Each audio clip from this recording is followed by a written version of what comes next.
Now, folks, I told you we don't need to get steamy here, but it seems that the world is throwing around sex as if it was a piece of candy these days, that we're just solving all the big words related thereto for the glory of the Triune God.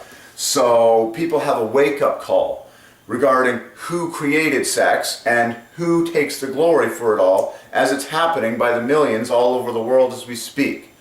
Okay, we solved a whole bunch of these famous superstar plus one words with the gold trains of threes to the glory of the Triune God.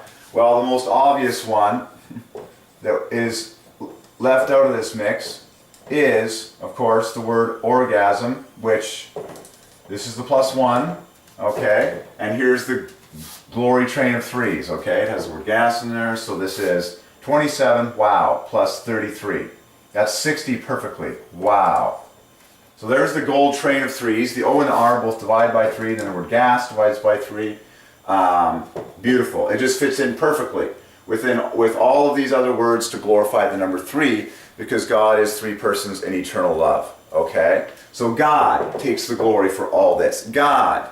And that's why I have to preach on this, so people know who God is, and they know the words of Jesus before they even get close to this kind of physical material.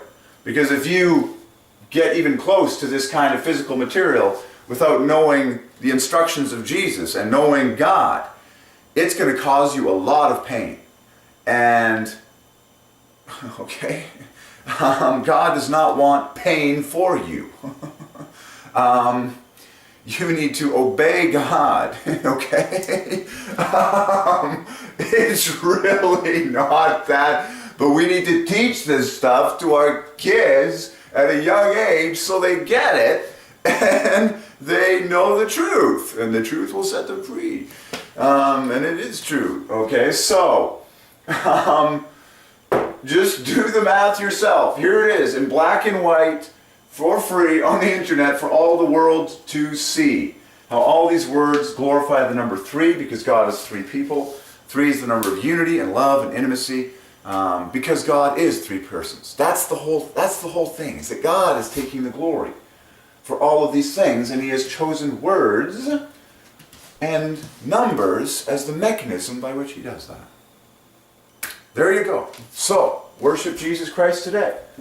He created sex, He created the orgasm, He created all these words that we use to describe and what happens in the whole process, okay? You can think of whatever word you want and solve it yourself. It will always glorify the number 3, because God is 3 people. There you go. There you go. We've just solved it for the glory of the Triune God. Now this needs to get in all of our schools so that our children can grow up with a healthy and proper understanding of everything in the universe, so that they can be filled with the knowledge of God and all the rest of it. There you go.